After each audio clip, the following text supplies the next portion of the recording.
Welcome. এই ভিডিওরে আমি হারাহারি বিষয়ে আলোচনা করিবা। হারাহারি কু ইংরাজীরে আভরেজ কুযায়ে। হারাহারি কু আভরেজ কুযায়ে। হারাহারি বিষয়ে আলোচনা করিবা পূর্বরু গোটে পরিস্থিতি কু লক্ষ্য করন্তু। গোটে পরিস্থিতি বিষয়ে আমি আলোচনা করিবা। প্রথমে পরিস্থিতি কু লক্ষ্য করন্তু।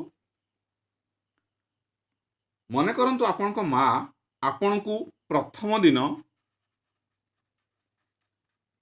3টি লডু দেলে খাইয়া পাই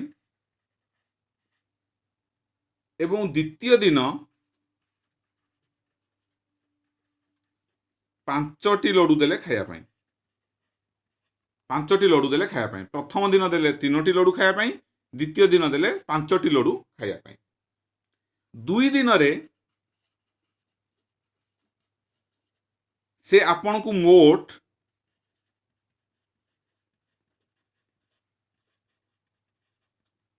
3 + 5 ତା ମାନେ 8ଟି ଲଡୁ ଖାଇବାକୁ ଦେଲେ। ଏଠାରେ ମୋଟ ଲଡୁ ହେଉଛି 8 ଆଉ ଦିନ ସଂଖ୍ୟା ହେଉଛି 2। ପ୍ରଥମ ଦିନ ଦ୍ୱିତୀୟ ଦିନ 2 ଦିନ, ତେଣୁ 2 ଦିନ ସଂଖ୍ୟା ହେଲା 2 ଆଉ ମୋଟ ଲଡୁ ହେଲା 8।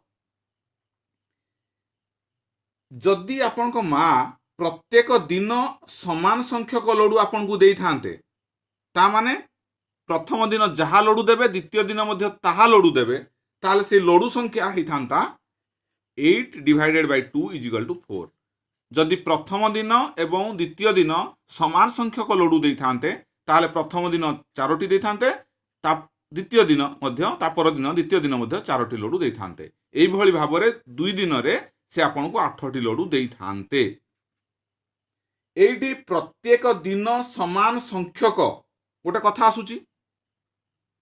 ପ୍ରତ୍ୟେକ ଦିନ ସମାନ ସଂଖ୍ୟକ, এইଭଳିଆ ଗୋଟେ କଥା ଆସୁଛି। এই କଥାରୁ ହିଁ ହାରାହାରିର ଉତ୍ପତ୍ତି। এই କଥାରୁ ହିଁ ହାରାହାରି ଷ୍ଟାର୍ଟ ହେଇଛି। ଏଠି ଆମେ এই କଥାରୁ ହିଁ ହାରାହାରିକୁ ଆଲୋଚନା କରିବା।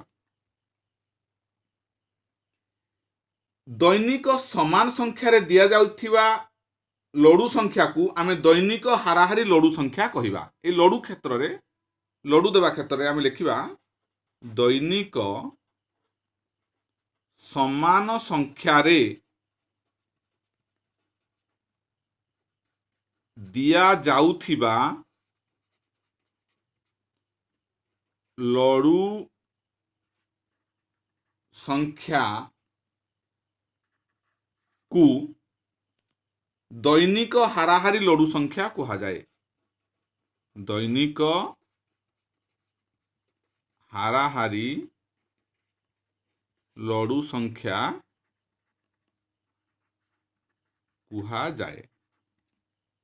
ତାହେଲେ ଦୈନିକ ହାରାହାରି ଲଡୁ ସଂଖ୍ୟା ଆପଣ ଜାଣିଲେ 4। କେମିତି ମୋଟ ଲଡୁ ସଂଖ୍ୟା ଏବଂ କେତେ ଦିନ, ତାକୁ ଯଦି ଆମେ ଭାଗ କରିବା, ଯାହା ଉତ୍ତର ବାହାରିଲା ସେଇଟା ହେଉଛି ଆମର ଦୈନିକ ହାରାହାରି ଲଡୁ ସଂଖ୍ୟା। ଏଥିରୁ ଆମେ ଜାଣିଲେ ଯେ ଏକାଧିକ ରାଶିର ହାରାହାରି ମୂଲ୍ୟ, ଏକାଧିକ ରାଶିର ହାରାହାରି ମୂଲ୍ୟ = ରାଶିମାନଙ୍କର ଯୋଗଫଳ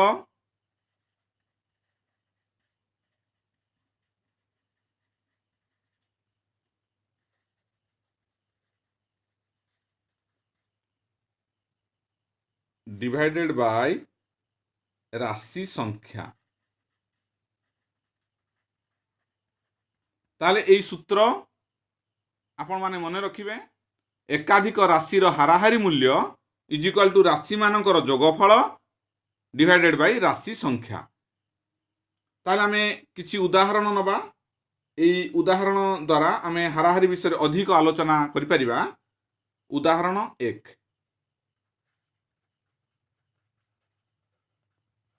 প্রথম উদাহরণ নেবা। राम हरि और श्यामर उच्चता यथाक्रमे देछि 124 सेमी 128 सेमी और 120 सेमी। मन करंतु राम हरि ओ श्यामर उच्चता यथाक्रमे 124 124 cm 128 cm ओ 120 cm। से पचारिछि पिला प्रति हाराहारी उच्चता निर्णय कर। आमर प्रश्न पचारिछि पिला प्रति हाराहारी उच्चता केते?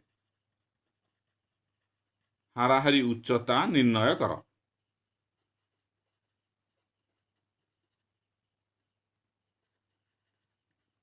एटा देछि प्रश्न। आमे समाधान करिबा।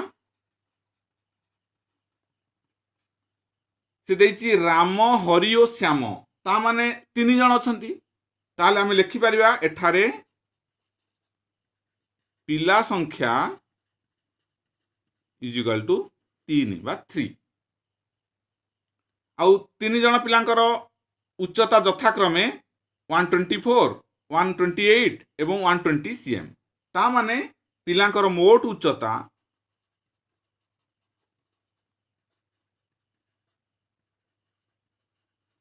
समान आमे सबु मिसे दबा 124 cm 128 cm 120 cm ए सबु को जोग कले आमे पाइबा 372 cm। वर्तमान मोट उच्चता पाइले पिला संख्या पाइले ताहाले पिला प्रति हाराहारी उच्चता एबे पाइबा। पिला प्रति हाराहारी उच्चता इज इक्वल टू पिलांकर मोट उच्चता पिलांकर मोट उच्चता बाय पिला संख्या।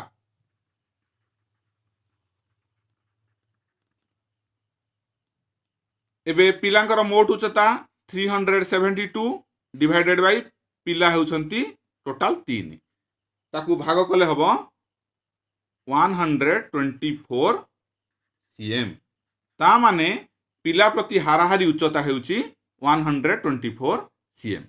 एई भली भाबरे आपण माने ए प्रश्नर समाधान करि परिबे। तापरे आउ एक उदाहरण नेबा। उदाहरण 2 से देइछि तुमर 4 जण सांगंकर माने 4 जण सांग अछंती गणित रे तांकर हाराहारी नंबर हेउची 75। ताले से माने समुदाय केते नंबर रखिथिले तार समाधान करिया। टोटल 4 जण सांग अछंती ताले एठारे पिला संख्या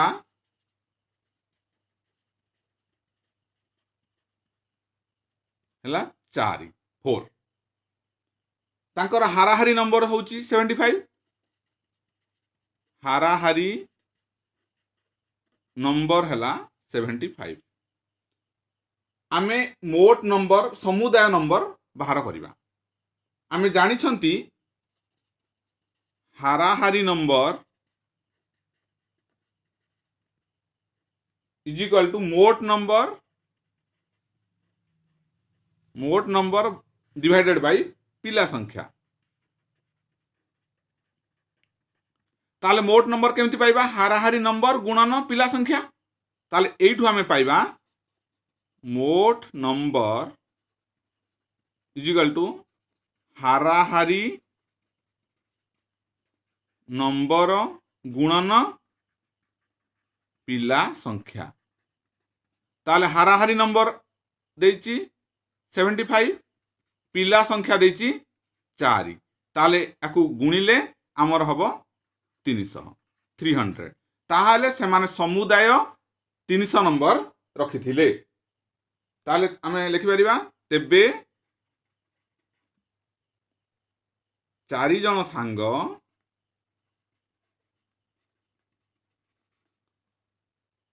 गणित रे मोट 300 नंबर रखिथिले। एभली भाव आम प्रश्नर समाधान करिबा। आमे आउ एक प्रश्न देखिबा। हमर नेक्स्ट उदाहरण होउची 35, 48, 31 और 22 रो हाराहारी निर्णय कर। समाधान करिबा। आमे जानि छंती हाराहारी हेउची राशि मानकर जोगफल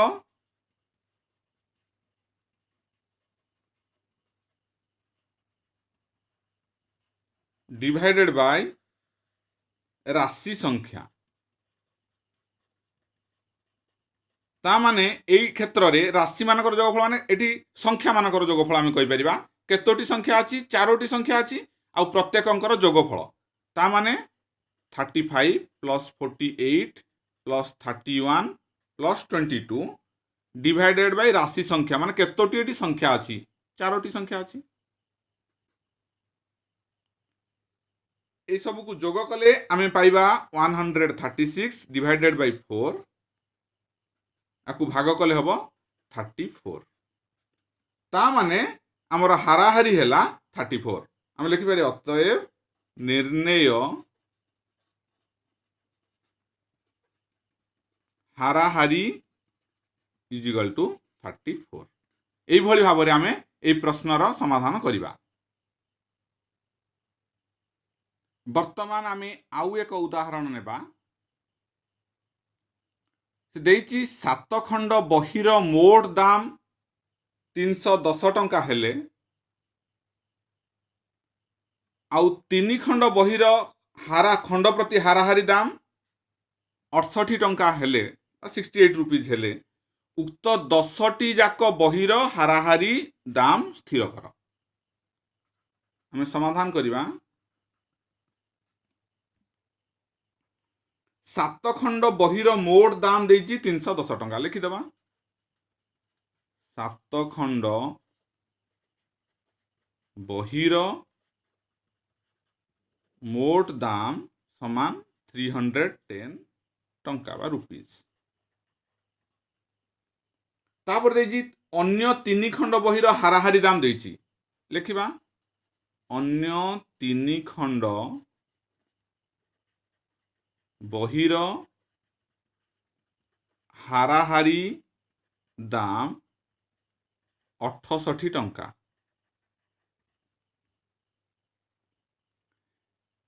3 खंड बहिर हाराहारी दाम देइची 68 टंका। ताहले 3 खंड बहिर मोट दाम आमे बाहर करिबा। 3 खंड बहिर मोट दाम 68 into 3 is equal to 204 टंका। ता माने आपण माने पाइले एठी 7 खंड बहिर मोट दाम 310 आउ 3 खंड बहिर मोट दाम होची 204 माने 310 टंका ये 204 टंका पाइले। एबे आमर 10 खंड बहिर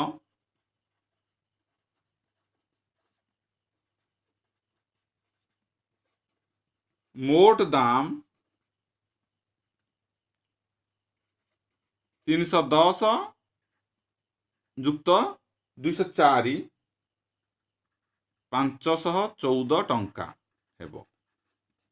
ता माने 7 खंड बहिर मोट मूल्य हैला 310 3 खंड बहिर मोट दाम होची 204 तेणु 10 खंड बहिर मोट दाम हबो दीटा जोग कले 514 टंका 514 रुपीज। एबे आमे हाराहारी पाइबा। 10टी जाक बहिर खंड प्रति हाराहारी दाम 10टी जाक बहिर खंड प्रति हाराहारी दाम इज इक्वल टू मोट दाम हरण मोट बही संख्या।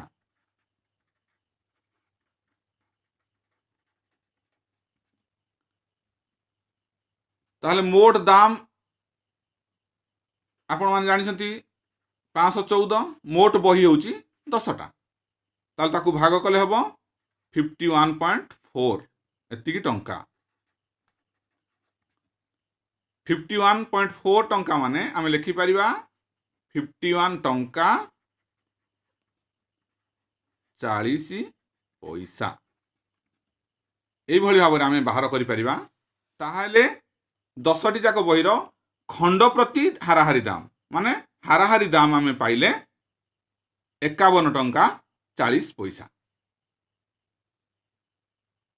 ଆଜି ପାଇଁ ଏତିକି, ଭିଡ଼ିଓକୁ ଏଇଠି ୱାଇଣ୍ଡ ଅପ୍ କରିବା। ଭିଡ଼ିଓଟି ଭଲ ଲାଗିଲେ ଲାଇକ୍, କମେଣ୍ଟ ଓ ସେୟାର କରିବେ ଏବଂ ସବସ୍କ୍ରାଇବ୍ କରିନଥିଲେ ଆମର ଚ୍ୟାନେଲକୁ ଡେଫିନାଇଟଲି ସବସ୍କ୍ରାଇବ୍ କରିବେ। Thank you for watching this video.